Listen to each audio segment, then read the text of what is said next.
En 1990, ils nous diront pourquoi un certain nombre d'auteurs, un groupe d'auteurs, au profil très différent, et nous verrons cela aussi, décident de s'associer, non pas, enfin je ne pense pas tout à fait, et nous verrons que non d'ailleurs, pas pour faire table rase du passé, parce qu'ils sauront au fil de leur histoire rendre hommage à quelques grands anciens ou contemporains aînés, donc ils n'ont pas totalement fait table rase du passé, bien au contraire, mais imprimer une marque pour révolutionner, changer un peu des habitudes, peut-être une manière de faire qui s'était installée un peu pépère dans les années 80, de manière un peu formatée. Nous allons voir tout ça. Applaudissez Kilofer, s'il vous plaît. Il arrive. Mais bienvenue. Je vais peut-être d'abord vous donner, vous aurez un micro pour deux, voilà, et donc il faudra vous passer le micro les uns les autres. Je vais peut-être, avant l'assaut, il y a eu d'autres choses, et peut-être savoir déjà, vous, avant 1990, les uns les autres, ce que vous faisiez. Alors je dis les uns les autres, peu ou prou, je ne crois pas me tromper, en 1990, vous avez aux alentours de 25 ans, les uns les autres. C'est à peu près ça. Vous avez donc aujourd'hui autour de la soixantaine, voilà. Et que faisiez-vous avant, peut-être, Stanislas? Eh bien, bonjour à tous. Avant, nous étions des étudiants, souvent dans des écoles d'art. On avait chacun notre école d'art respective. Moi, c'était les arts appliqués. Toi, Kilofer, je crois que c'était aussi les arts appliqués, mais l'autre, voilà, Dupéret. Jean-Christophe était à la fac d'art plastique. Jean-Christophe Menu de Versailles. Et puis, surtout, pour moi, c'est la base très importante de l'association et même de ma carrière. À cette époque-là où nous étions étudiants dans nos écoles d'art et où nous étudions l'art en général, mais pas du tout la bande dessinée, puisque c'était pas, voire pas du tout étudié. C'était même des cours qui étaient plutôt mal vus. Moi, je sais que dans mon école, fallait pas trop parler de bande dessinée, c'était dénigré, c'était pas sérieux. On était, nous, des passionnés par la bande dessinée, des anciens lecteurs de Spirou, des lecteurs de Mettellerland, À suivre, etc. Et on voulait faire de la bande dessinée. Donc, tout à fait naturellement, on s'est mis à faire nous-mêmes nos bandes dessinées et faire des fanzines. C'était la grande époque fanzine. Et j'ai vachement aimé cette époque. On faisait des petits journaux comme ça. C'était photocopié ou même imprimé quand on arrivait à trouver un peu de sous. Et puis, c'était des fanzines avec des noms très, très fleuris, comme Electrode. Moi, j'ai commencé dans Electrode. Il y a eu Gargouille, il y a eu Recto Verso, il y a eu... et puis le fanzine de Jean-Christophe Menu, Le Lynx Satif. Voilà, je vous laisse apprécier le jeu de mots. Et donc, nous étions dans cette période-là.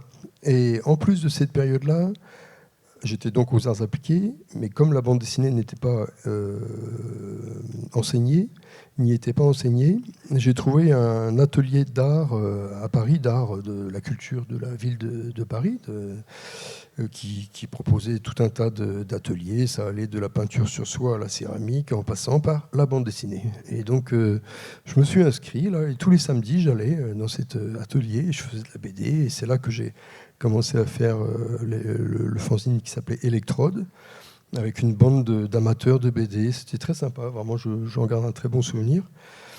Et moi, j'y allais le samedi, et Jean-Christophe Menu allait au même atelier, mais le mercredi.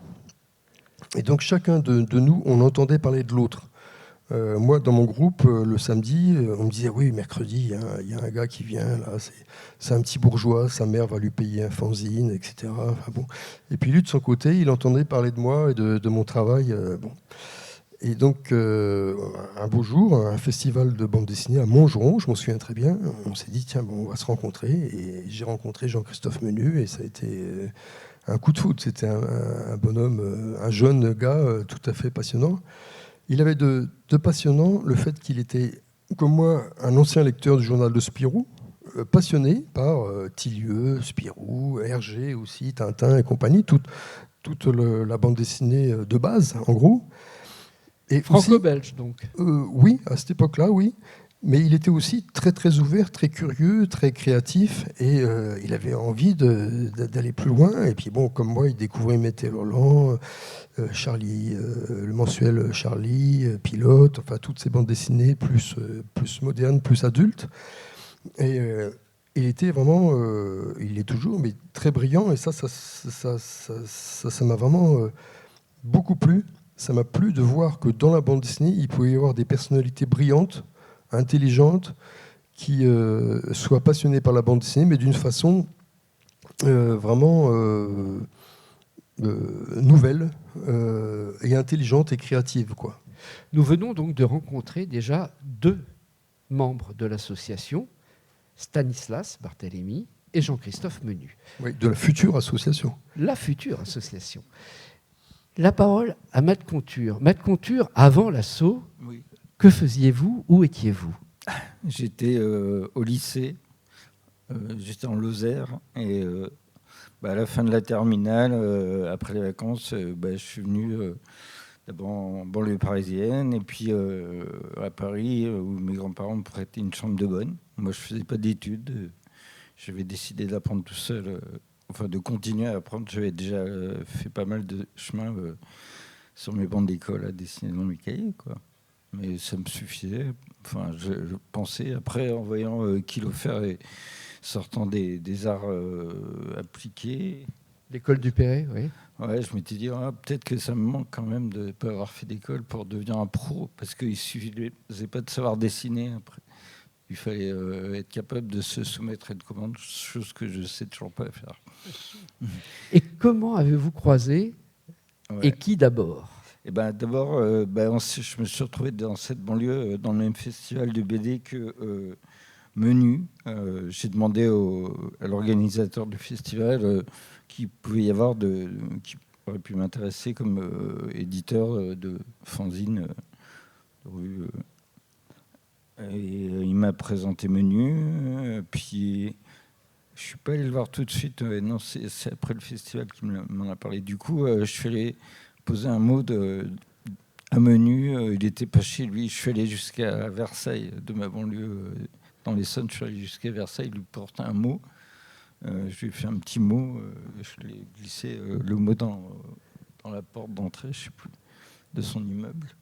Il l'a trouvé, et puis on s'est donné rendez-vous dans un café près de sa fac, Saint-Charles. Le Menu, il était étudiant aussi en dessin, mais en fac, Saint-Charles. Et avec Pierre Lamy, qui était son collègue avec qui il faisait le Lynxatif, et que tu as rejoint, je crois, avant que moi j'y participe. Non, j'ai rejoint... Pardon. J'ai rejoint le Lynxatif à partir du numéro 3, en même temps que toi. En même temps. Puisque les 2 premiers numéros du Lynxatif, 1 et 2, étaient faits uniquement par Jean-Christophe et Pierre Lamy, qui est devenu chanteur, qui aujourd'hui chante sous le nom de Polo. Ouais. Pierre Lamy, ensuite, il a décidé de se consacrer à la musique. Il a fait Les Satellites, qui était un groupe assez important du rock alternatif. Et tandis que nous, le Lynxatif, qui était une revue un peu étudiant, enfin de jeunes, à partir du moment où on l'a rejoint, après ça s'est appelé le Lynx, et c'est devenu une très belle revue, parce que Menu voulait se distinguer des fanzines qui étaient mis dans un bac un peu en dessous. Oui, je me souviens, plus exactement, c'est devenu le Lynx à partir du moment où on a décidé de faire des revues cartonnées, très belles, très bien présentées et diffusées. Voilà. Donc ça a été à partir du numéro 6, et où on avait décidé de faire des très belles revues avec des interviews d'auteurs connus pour essayer de vendre un peu plus notre travail. Ouais. Et en l'occurrence, pour le numéro 6, on avait demandé à Yves Chaland de nous accorder une interview. Et à cette époque-là, son grand copain François Avril, que nous connaissions et fréquentions à l'époque, nous avait suggéré diplomatiquement et du bout de lèvres d'enlever le tif de Lynxatif, le Lynxatif, que ce serait peut-être pas plus mal. Et donc c'est devenu le Lynx. Le Lynx tout court. Et, Nous découvrons que François Avril peut être diplomate. Pour ceux qui connaissent François Avril, il y a quelque chose d'ironique là-dedans. Matt, je vous ai interrompu. et oui, à partir de là, oui, déjà, nous, on faisait une chose qui était pré-association, assez représentative de ce qui est devenu l'association. Parce qu'il y avait cet aspect bande dessinée traditionnelle qui rejoignait la ligne claire, hein, qui est un peu un mouvement, une nouvelle vague qui s'intéressait à ce qui s'était fait comme ça et qui s'appelait la ligne claire en tant que mouvement. Matt Ponture a prononcé le nom de Nouvelle Vague. Quelques années plus tard, une fois que l'association aura non seulement émergé, mais un peu imposé sa marque, ne sera pas le seul. On verra comme ça naître les éditions Cornelius, on verra Ego Comics, on verra toute une école qu'il a fallu attendre que ce soit nos amis belges, un journaliste, son nom m'échappe là, je suis impardonnable, qui a écrit la nouvelle bande dessinée et qui a montré que la nouvelle bande dessinée renaissait en France, un peu comme la Nouvelle Vague, grâce à tout ce mouvement. Alors, on a découvert déjà donc Jean-Christophe Menu, j'allais dire l'éléphant dans la pièce, parce qu'il devrait être là comme tellement il est immense, mais il nous a fait faux bond à ce festival. Néanmoins, son nom est prononcé et sera prononcé de nombreuses fois ici. Jean-Christophe Menu, Stanislas, Matt Conture, vous, non, ne passez pas votre micro, vous n'avez pas fait partie des créateur de l'association Anne Baraou, mais on verra que vous êtes importante dans ce parcours, dans la vie de cet organisme parce que l'association se présente comme une hydre à plusieurs têtes, un être 6 têtes. Enfin, au début, il y en avait 7.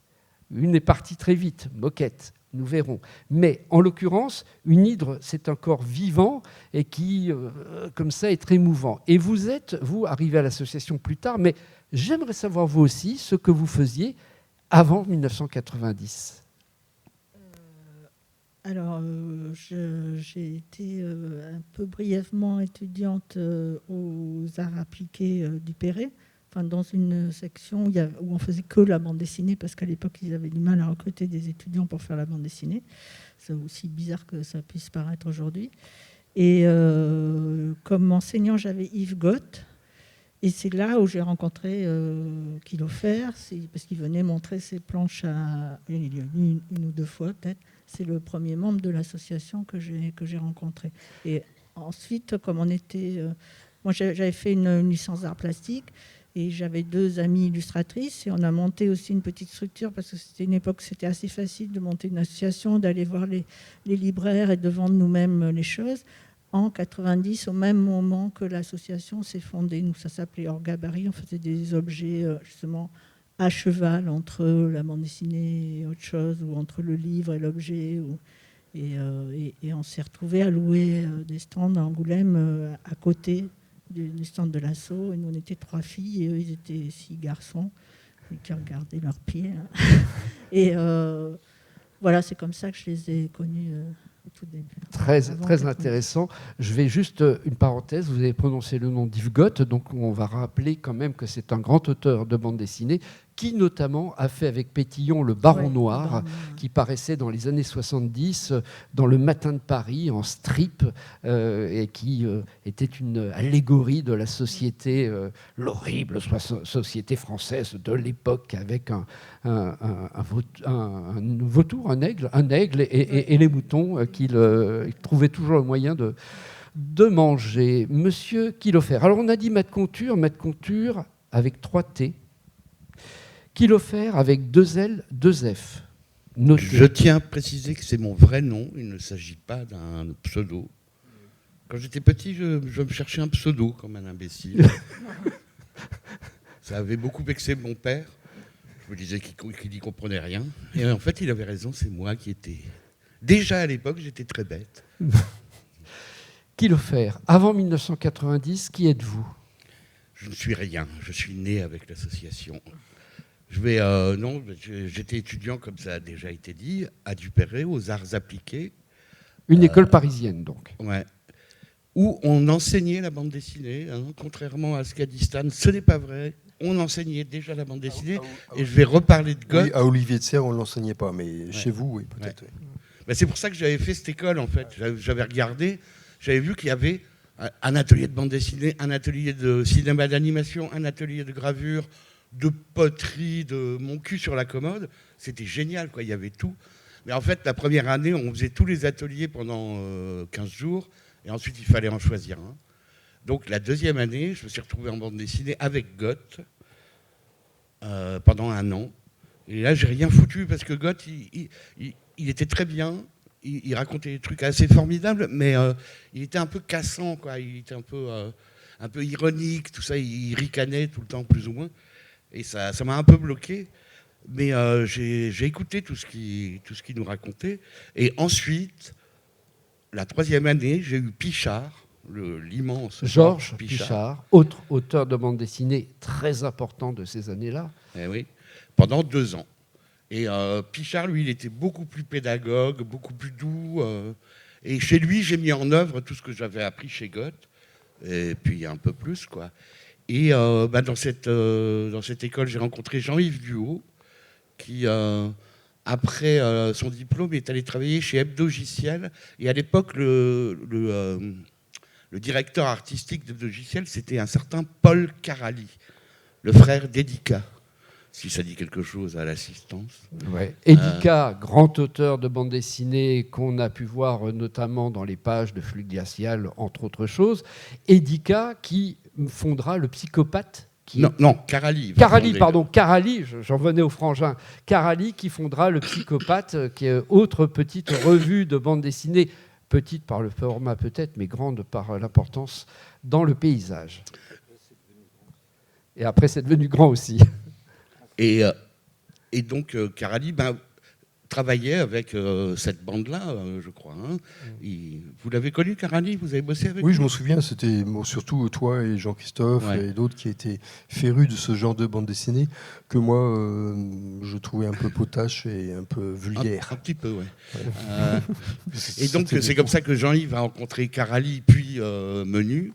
Et il m'a fait rencontrer Menu. Et à la suite de Menu, toute cette bande de... Jean-Yves Duhaut, qui est toujours dans le paysage de la bande dessinée. Oui, il vient de sortir un très beau livre sur le professeur Picard. Les Picards, c'est-à-dire ouais. le grand-père, le père, le Oui, fils, oui, et c'est très bien d'ailleurs. Et je comprends que vous aimiez ça. Oui, il m'a même demandé de l'aide pour faire ce livre, très modestement. Je lui ai parlé de mon expérience de Picard dans mon album Objet du XXe siècle. Il y a une planche de Picard dans votre exposition aux tanneries. C'est un personnage que j'aime beaucoup, et donc je lui ai envoyé toute ma doc. Je listais ma doc. Tout ça, c'est des histoires de compagnonnage, voire de famille. Et donc, moi, j'ai pas participé au Lynx, parce qu'on s'est rencontrés trop tard pour ça. J'ai rencontré cette bande une fois que le Lynx était fini, en fait. Je ne sais pas pourquoi ça s'est fini, d'ailleurs. Ça s'est fini avec la création du journal Labo chez Futuropolis. T'es sûr de ça? Ça s'est fini parce que le diffuseur est parti avec la caisse. Ah, voilà. Après avoir fait le Lynx 6 et le Lynx 7, avec une interview de masse, le diffuseur est parti avec la caisse et nous a laissé avec des piles de bouquins qu'on a entassés dans la cave de mes parents.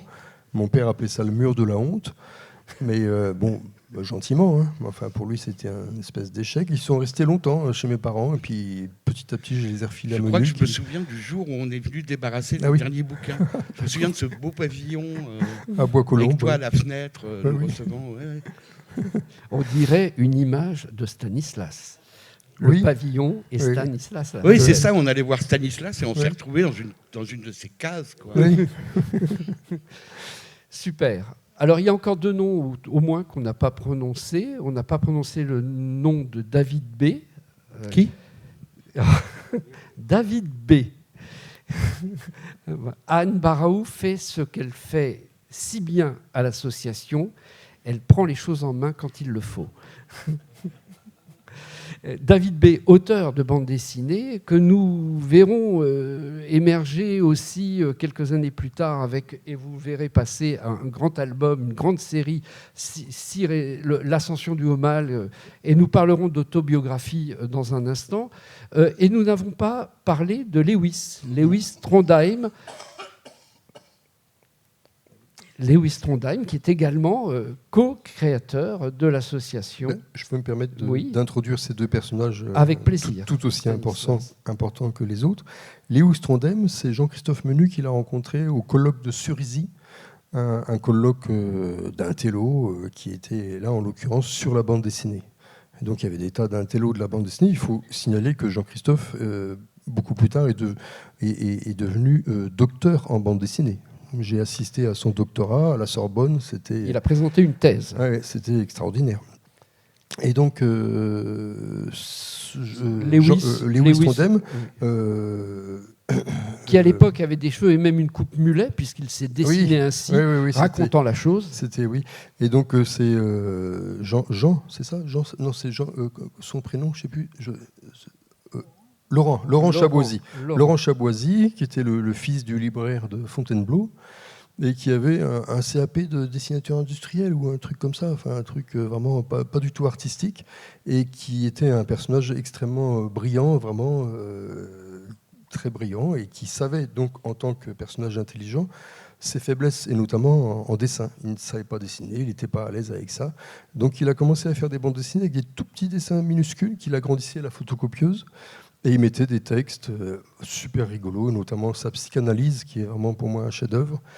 Et voilà, c'est comme ça que... Et donc on a découvert d'ailleurs en Angoulême, oui, où il vendait à la table ces petits fascicules, qui étaient déjà un art de la contrainte, je dirais, puisque c'était les mêmes images. Pourquoi dis-je un art de la contrainte ? Parce que nous parlerons de Loubapo, il ne faudra pas oublier. Oui. Vous me le rappellerez si j'oublie. Donc voilà, c'est comme ça que...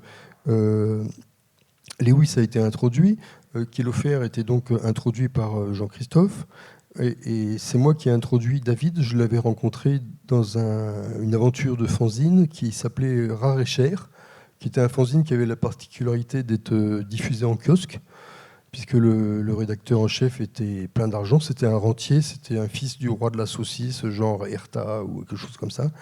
Et il avait un certain Charles Imbert, il avait une passion, la bande dessinée, il avait créé ce petit fanzine qui s'appelait Rare et Cher, et il faisait travailler toute une bande de dessinateurs qui payaient, on était payés.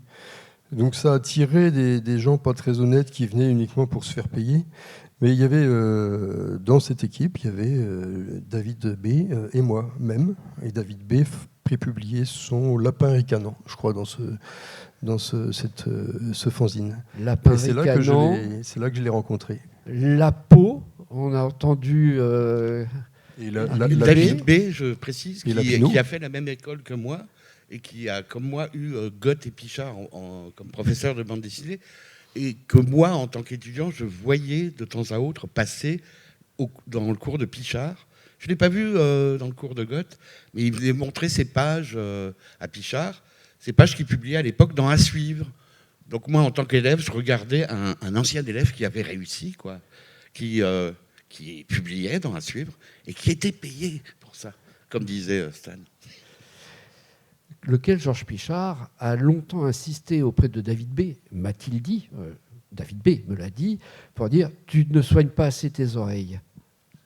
Quand il faisait des portraits, des choses comme ça. Si. C'est tout ce qu'il a retenu de l'enseignement de Pichard. Mais il en avait été troublé, quoi, de voir à quel point il fallait rien négliger dans l'exigence.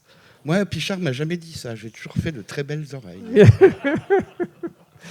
Très bien. Donc, nous voilà avec Jean-Christophe Menu, Stanislas, Matt Conture, Kilofer, David B., Lewis Trondheim. On a cité le nom de Moquette qui partira très vite. Donc, une hydre à 6 têtes. On n'en est pas encore là. Ah. Il y avait toute cette bande-là, plus tous les dessinateurs de l'époque. Attendez, est-ce qu'on a toute l'après-midi ? Non, on fait la naissance. On s'arrêtera quand on s'arrêtera. On n'a pas toute l'après-midi. Okay. Mais c'est vachement bien d'avoir le détail des choses. Et donc, il y avait toute cette bande-là, plus plein d'autres gens. Les Dupuis-Berberian, etc. Enfin, toute une bande.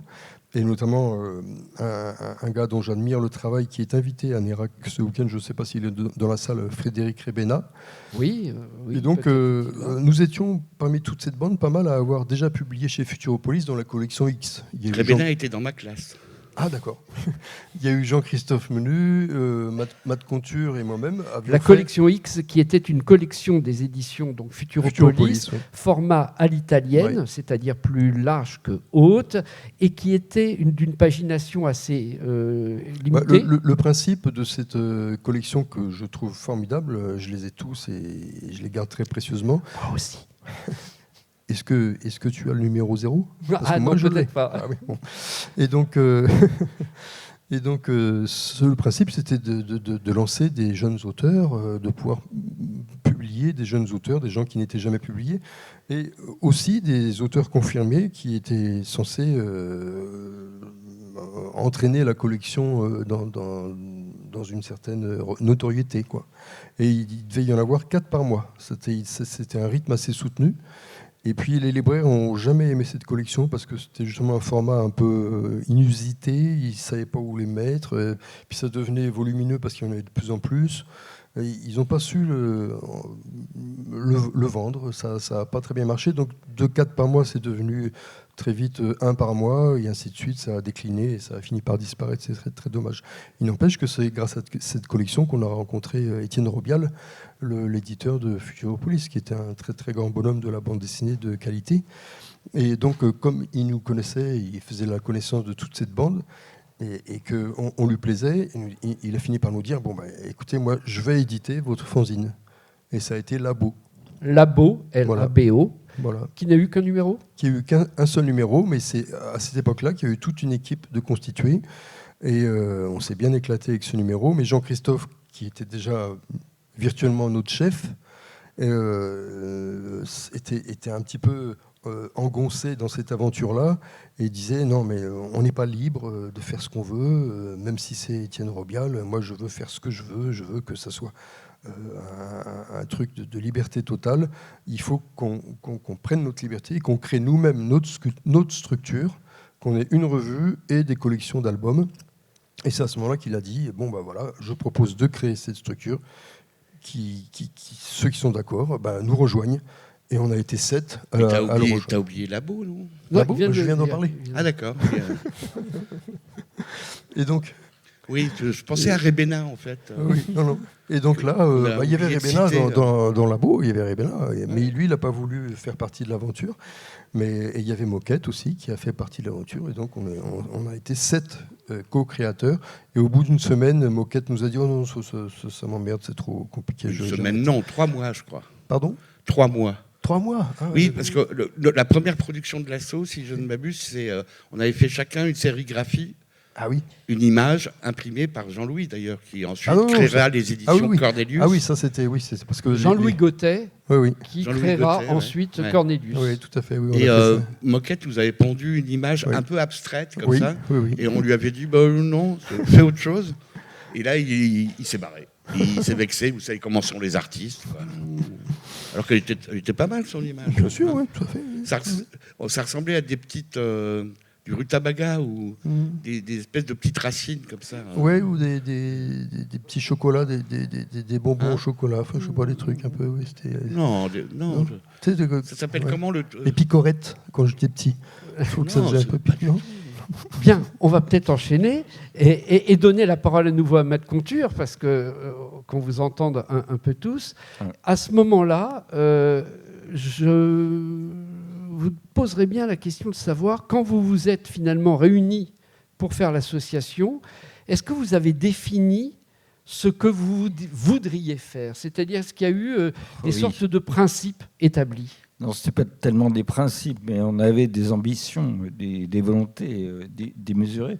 Parce que Menu, lui, il se voyait un peu comme une succession des surréalistes ou de Dada. Il voyait les choses en gros. Oui, carrément. Ouais. Mais d'ailleurs, je crois que c'est encore le cas. C'est pas la peine de parler au passé.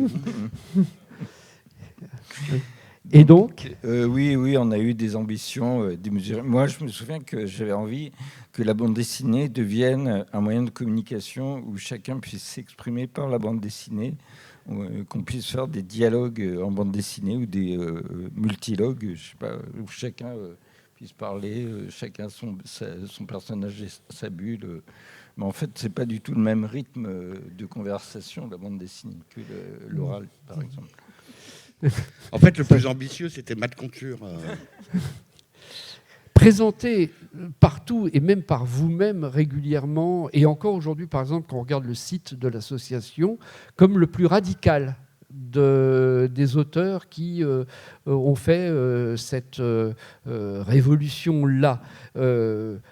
Personnellement, je trouve que vous avez tous une radicalité spécifique, une manière de faire très différente. Ah, Stanislas veut intervenir. Très, très brièvement, oui, tu parles de radicalité. Pour moi, il y a trois personnages, entre guillemets, un peu fous. C'est Kilofer, Matt Conture et Jean-Christophe Menu, qui sont vraiment effectivement très radicaux, très révolutionnaires. Et puis trois autres personnages un peu plus raisonnables, que sont Lewis Trondheim, David B. et moi-même. Voilà. Bien, on a comme ça un panel, on a un paysage varié, en tout cas très varié. Et ça, on le sait depuis le début. On va quand même. Il n'y a qu'à regarder, quoi. Regardez, Stanislas, Matt Conture. Il y a un truc qui ne va pas, quoi. Si, au contraire. Et oui, ça va très bien. Et ça va très bien. Et ça va très bien. Et en l'occurrence, quand même. Alors, je ne sais pas, vous me dites où chacun avait son idée, mais on a très vite senti que l'association voulait, se démarquer, et on l'a toujours dit, du 48 pages cartonné couleur, donc que ça allait changer quelque chose sur les formats, que ça allait changer quelque chose sur les styles graphiques, et que ça allait changer quelque chose de l'ordre du récit. Tout ça, quand même, vous le revendiquez, Matt Conture. Oui, bien sûr. Avec Menu, justement, on avait envie, puis un peu tous, de raconter autre chose que ce qui se faisait déjà, que ce qui s'était déjà fait. De raconter ce qu'on ne pouvait pas raconter ailleurs. Et ailleurs, c'était les Dargaud, Glénat, Casterman de l'époque qui étaient très préhistoriques, très sclérosés. Et il y avait vraiment peu de choses de possibles chez eux. Il fallait rentrer dans un format, raconter une histoire qui commence et qui se termine avec un contenu entre les deux, alors que dans l'association, on pouvait faire ce qu'on voulait. Si on voulait même raconter une histoire où il ne se passe rien, on le faisait, etc. Et puis, Jean-Christophe Menu, je me souviens, ce qui le tenait vraiment à cœur, c'est que la bande dessinée sorte de ce ghetto qu'était la librairie de BD. Il voulait que la bande dessinée soit un livre qui soit présent chez les libraires, à côté des romans et d'autres essais qu'on pouvait trouver chez les libraires. C'est comme tous les gens de l'âge qu'on avait à l'époque, quoi. On refait le monde. On allait tout changer, tout révolutionner. Et d'ailleurs, on l'a un peu changé. Des fois, ça marche. Hein. Exact. Puis je voulais dire un truc après Labo, effectivement. Non, parce qu'on pourrait croire qu'on était très soudés et à la fois, on était très différents. L'association, à la base, ça s'est créé... C'était très ouvert, en fait. Je me souviens, pour en revenir à Rébénat, je crois qu'on a demandé à tout le monde de participer à l'aventure.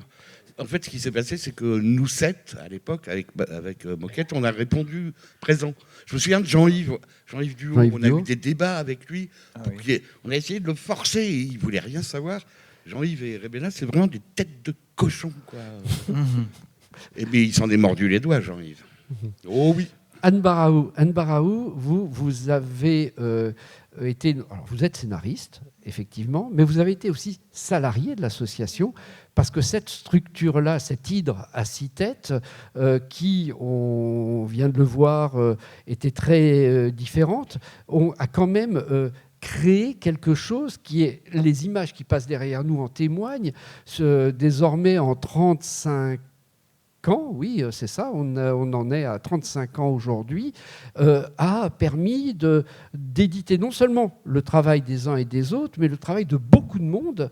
Et Matt Conture a prononcé le nom de collections différentes. Et il y a eu aussi cette inventivité-là. Et vous, qu'est-ce que vous avez fait alors quand vous êtes arrivé ? D'abord, vous êtes arrivé en quelle année ? Vous les avez... Alors, donc, rejoint. moi, j'avais co-créé cette petite structure qui s'appelait Hors Gabarit.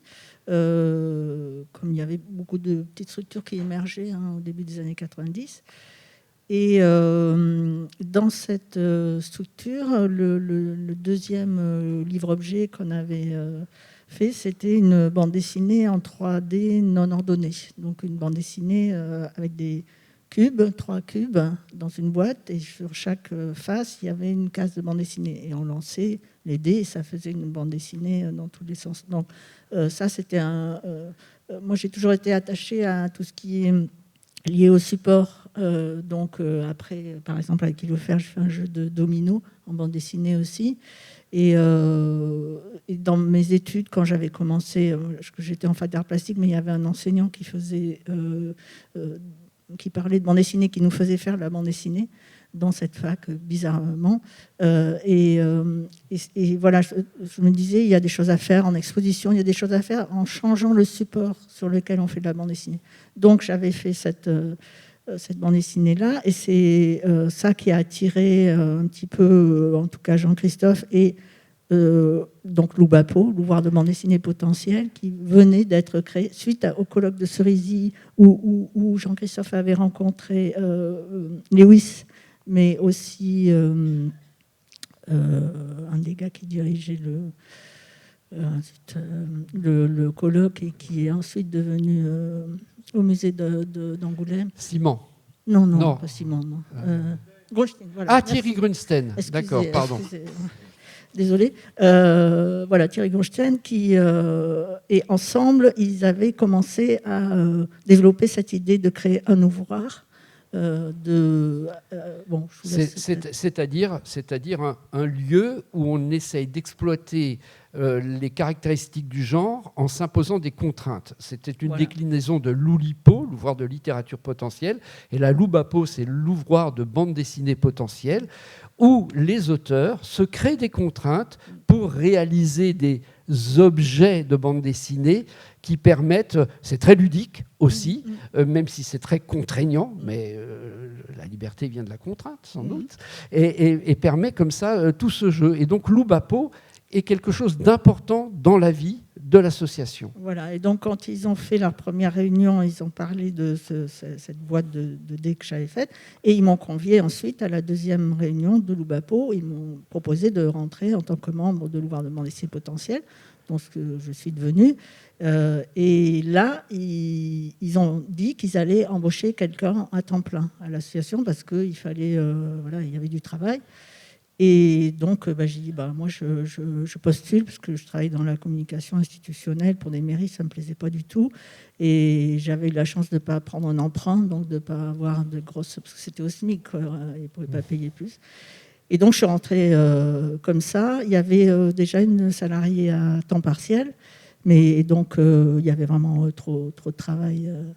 Et c'est comme ça que j'ai appris la comptabilité, parce qu'il fallait sortir tenir la baraque. Il fallait tenir la baraque. Voilà, il fallait faire les fiches de paye, apprendre à faire des fiches de paye, savoir quels organismes à qui il fallait payer, aller voir les libraires, parce qu'on n'avait pas de diffuseur à ce moment-là, on diffusait directement. Et très vite, on a embauché Guillaume Dumora, qui après a fondé une librairie, la librairie du Mont-en-l'Air à Paris. Et qui lui s'est occupé des libraires. Après ça a un peu grossi. Moi, je suis restée de 94 à 97, et je suis revenue ensuite 6 mois en 2000 et 6 mois en 2002. De ces échanges, je retiens d'une part la revendication d'une très grande liberté.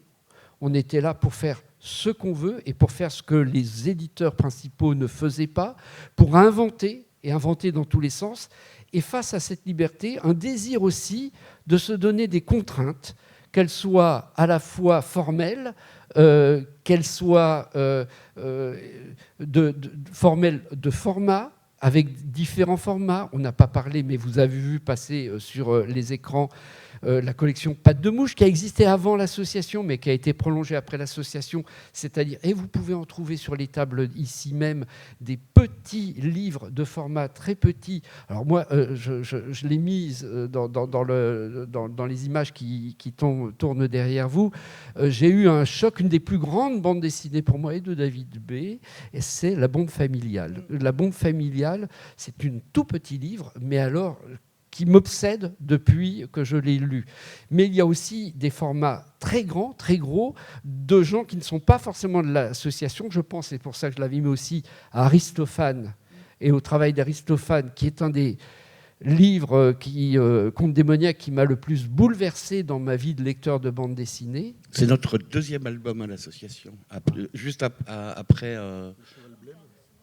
Non. Il y a eu le cheval blême. Non, les héros ne meurent jamais, mais le cheval blême, c'était le premier, non ? Non. Non. D'ailleurs, c'est très facile à repérer parce que Menu avait tenté une maquette assez révolutionnaire pour ce premier album qui est de Dupuis et Berberian, Les héros ne meurent jamais, qui consistait à reprendre des pages intérieures sur la couverture en la grossissant un peu. Et c'est le cheval blême, quand David a fait le cheval blême avec cette couverture très simple, que ça a initié en fait toute la politique graphique de l'association après. En fait, c'est une idée de David, cette marque de fabrique qui a été la nôtre pendant des années, mais qui c'est plus le cas aujourd'hui. Ce principe de couverture très simple, avec une figure au milieu et une couleur de fond. Et je crois que Aristophane, c'est notre deuxième album, il me semble bien. Quoi qu'il en soit, on passe là du cheval blême ou de La Bombe familiale de quelque chose de presque minimaliste comme sec, comme récit, comme essentiel, à Aristophane qui, lui, était presque démesuré dans c'est son dantesque. C'est dantesque. Voilà, c'est le mot d'ailleurs, c'est dantesque.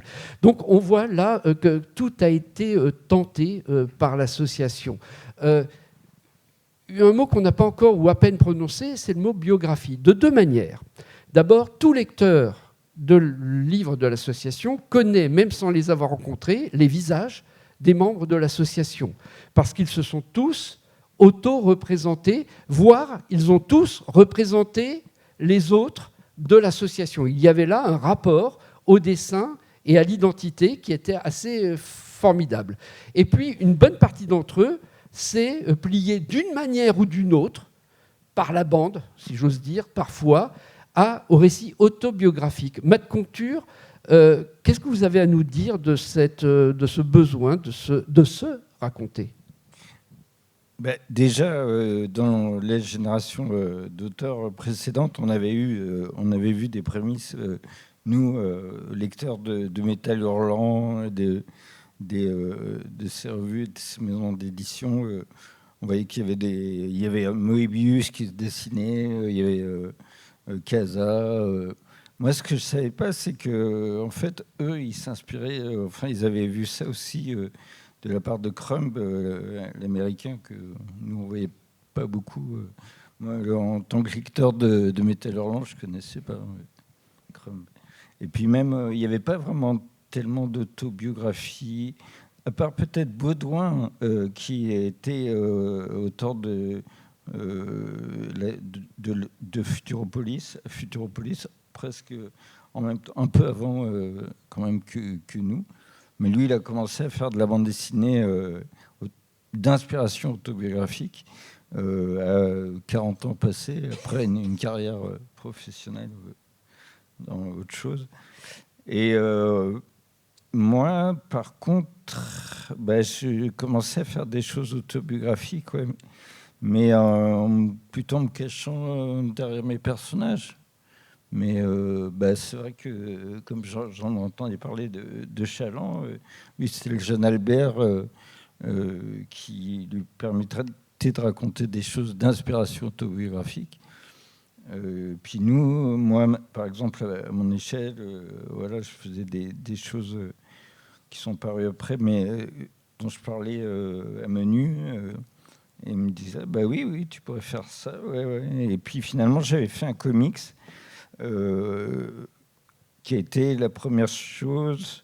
C'était avant l'association, d'ailleurs c'était pas mal avant, c'était en 88 le premier, où j'ai fait des choses d'inspiration autobiographique, mais parce que à ce moment-là, j'avais vu déjà un peu Crumb et puis l'underground américain des années 60. Kilofer, vous avez pris un autre sentier, mais là, je crois qu'avoir acheté, parce que je voudrais vous le faire dédicacer pour quelqu'un, 676 apparitions de Kilofer. Entre autres choses, comment abordez-vous la représentation de vous-même et pour dire quoi ? Ok. Moi, je me souviens que Kilofer, il me disait non, mais ça va pas, on va pas se dessiner dans nos Ouais, c'est ce que j'allais dire. Moi, en fait, parce qu'à une époque, ça a été vraiment un peu une mode, l'autobiographie, quand même, il faut le dire. Hein. Tout le monde en faisait. Et moi, j'étais là, non, c'est pas pour moi, ces choses-là. Je faisais mon malin, en fait. Et je me souviens que je dois ça à Charles Berberian, en fait. Un jour, il m'a sorti un truc. Je ne sais plus de quoi on parlait au juste. Je me souviens juste qu'un jour, il me dit, tu sais, quand tu as du mal à dessiner un personnage, inspire-toi de toi-même. Ouais. Et en fait, c'est venu du dessin pour moi, l'autobiographie. Un jour, je me suis dessiné, et puis voilà. Et après, moi, j'aime bien quand les choses se font naturellement. J'aime pas me poser la question du genre, qu'est-ce que je vais raconter ? Comment va être mon personnage ? Voilà, j'aime bien régler les problèmes radicalement. Le personnage, c'est moi, et après, en tirant le fil, du coup, ce que je vais raconter, c'est ma vie. Bon, c'est en gros. Hein, après, ma vie réarrangée, moi réarrangé, il vaut mieux. Voilà, quoi. C'était ça le déclic pour moi, Charles. Charles qui a toujours eu un côté un peu professoral, comme ça. C'est quand même, il est un tout petit peu plus âgé que nous, il a un côté en surplomb comme ça un peu. Mais c'est vrai que déjà Journal d'un album, c'était pour nous des prémices. Journal d'un album dont vous avez vu passer l'image, c'est-à-dire Dupuis Berberian, qui à l'époque faisait de la bande dessinée, j'allais dire branchée. Hein, c'était les années Monsieur Jean, et donc ils étaient un peu les rois du Paris bobo. Hein, c'était un peu ça. Et moi, j'adorais. Hein, les bobos n'existaient pas encore. Les bobos n'existaient pas encore, mais ils allaient arriver. Et toujours est-il que là, vous les avez entraînés sur votre terrain. Non. Comment ça s'est passé ? Non, c'est vraiment c'est leur idée. Hein. Ouais. En fait, Journal d'un album. Mais ça pouvait se faire que chez vous, finalement. Ah bah ouais. En fait, oui. À l'origine, oui, ils ont pensé à nous. Et puis après... Non, mais non, puisque l'album se termine sur... Alors, on fait cet album à l'association ou chez Metal, je tout crois. À fait. Humano. Mais les Humano leur ont dit, faites-le chez nous, tout, etc. Et puis donc, ils sont venus nous voir, ils nous ont dit, désolé, on va le faire aux Humano. Bon, c'est pas grave. Bon, écoutez, allez-y, faites-le aux Humano. Et puis après, ils sont revenus chez nous parce que les Humano ne pouvaient plus le faire et ils l'ont fait chez nous pour finir, quoi. Ouais, mais ce serait bien d'expliquer aux gens ce que c'est que ce livre. C'est assez inédit, en fait, comme bouquin. Ça s'appelle donc Journal d'un album, parce qu'ils sont quand même assez balèzes, quoi. En même temps qu'ils faisaient un album, je ne sais plus lequel, sans doute un Monsieur Jean, ils ont fait en parallèle un autre album qui racontait la fabrication de cet album. Donc, un album complètement autobiographique, mais qui parlait de bande dessinée. Donc, c'est aussi un livre de réflexion sur la bande dessinée. C'est autobiographique. Enfin, c'était vraiment très intéressant à l'époque. Ça le reste. Mais à l'époque, c'était inédit comme objet. Hein. Ça fait 50 minutes que nous parlons de la naissance de l'association entre nous. Nous avons prononcé les mots d'autobiographie, d'Oubapo, nous avons vu la liberté et la contrainte, nous avons vu des formats différents d'ailleurs qui s'inscrivaient dans la lignée de Futuro, puisque Futuro c'était quand même l'époque des 30-40 qui avait quand même été très marquant, 30 cm sur 40 cm pour comprendre 30-40, mais aussi de la collection X, disons-nous, qui était dans notre format. Donc on a vu tout ça, et cette décennie 90-2000 a été celle de toutes ces expérimentations, de quelque chose qui a été comme une fulgurance dans la production de bande dessinée autour de l'association. Est arrivé l'an 2000. Et je voudrais juste 2 mots, peut-être avant éventuellement 1 ou 2 questions de la salle, sur le Comics 2000. Qui pourrait me parler du Comics 2000, qui pour moi est un peu alors je vais choquer peut-être, l'affirmation, quand arrive l'an 2000, que l'association est devenue le maître du monde. Anne Baraou, peut-être, d'abord. C'est justement, on s'était dit, ça y est, le voilà, ce fichu en 2000, dont on nous bassine les oreilles depuis qu'on est petit, et on voulait absolument faire quelque chose, et c'est toi, Anne, qui a eu l'idée. Oui. Alors, c'est pas pas l'idée du millénaire. C'était juste de faire un livre de 2000 pages pour l'an 2000. Quoi. C'était tout simple. C'est tout simple. 2000 pages pour l'an 2000. Mais quand même un peu l'ambition. Il y avait le côté, comme l'an 2000, c'était tellement quelque chose qu'on avait tous fantasmé, enfin dont on avait entendu parler dans notre enfance, qu'il y avait faire 2000 pages à l'occasion de l'an 2000, ça correspondait comme enjeu, je pense, à l'imaginaire. Vous avez sollicité combien d'auteurs et d'autrices ? Après, pour pouvoir faire 2000 pages, l'idée c'était d'ouvrir à l'international et de faire quelque chose de muet pour ne pas avoir de traduction. Et donc, il y a eu une sorte d'appel à candidater, enfin à envoyer des planches. Et je crois qu'au début, alors moi je ne bossais plus à l'assaut à ce moment-là, mais d'après ce que les uns les autres m'ont raconté, au début il n'y avait pas assez de pages et qui arrivaient, ils se sont dit mince, on ne va pas y arriver. Et après il y en avait au bout d'un moment trop. Enfin, il y avait des gens du monde entier qui envoyaient des planches. Et ça a été aussi un casse-tête administratif parce qu'autant il y avait un peu de finances, autant c'est un livre qui n'a absolument pas rapporté d'argent parce que les gens étaient payés. C'était pas très cher, je crois, c'était 500 francs. Je me souviens. Il n'y avait pas encore les euros. Oui, mais je me souviens qu'effectivement, on avait décidé de payer les dessinateurs. Et le livre est sorti grâce, une fois de plus, à l'aide du CNL qui nous ont aidés, etc. Et donc le livre est sorti, et contre toute attente, parce que moi, je crois qu'on était plusieurs à penser que c'était un petit peu une façon extraordinaire de terminer notre aventure par une espèce d'apothéose complètement dingue. Et puis, en fait, contre toute attente, le livre s'est très bien vendu. Et donc, on a engrangé de l'argent. Et à ce moment-là, on s'est dit, oui, mais il faut payer les auteurs maintenant. Oui. Et donc, en payant les auteurs, on n'avait plus d'argent. Voilà, c'était une opération à peu près blanche, voire qui a un peu coûté. Ça a failli couler la sauce. Oui, enfin... Au micro. En fait, mais dès le départ, on voulait payer les auteurs. Ça aurait pu très bien marcher, mais sans payer les auteurs. Heureusement, comme c'était international, que certains auteurs étaient très jeunes, peut-être débutants, ils savaient où ils mettaient les pieds. Enfin, heureusement, ils n'ont pas tous réclamé à être payés. Non, mais c'est vrai, sinon ça aurait...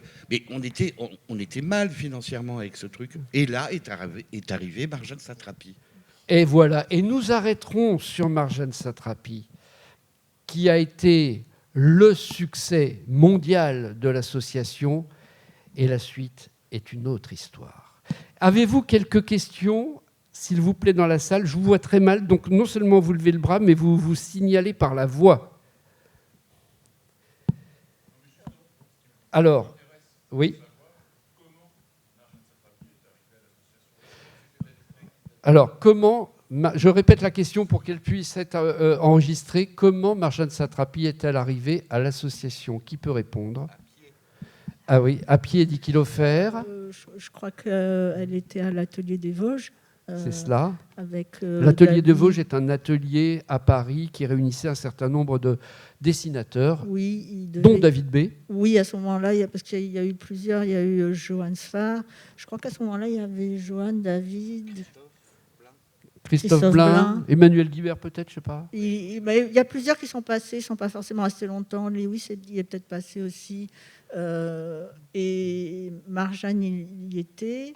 David l'a encouragé, aidé à faire naître son projet et puis l'a montré à l'assaut. Je crois que c'est... Le projet, c'était Persépolis, pour ceux qui ne l'auraient pas en tête. À l'époque, si mes souvenirs sont bons, Marjane voulait faire des livres pour enfants, des livres jeunesse. Et puis, fallait la rencontrer. Non, mais c'était vraiment un personnage, Marjane. Elle en mettait partout, quoi. Puis elle racontait des histoires très marrantes, très intéressantes. Elle parlait de l'Iran.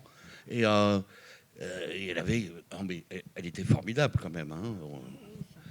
Elle tenait une table à elle toute seule. Je me souviens de déjeuner avec elle, c'était du Marjane, quoi. C'était un one-woman show permanent.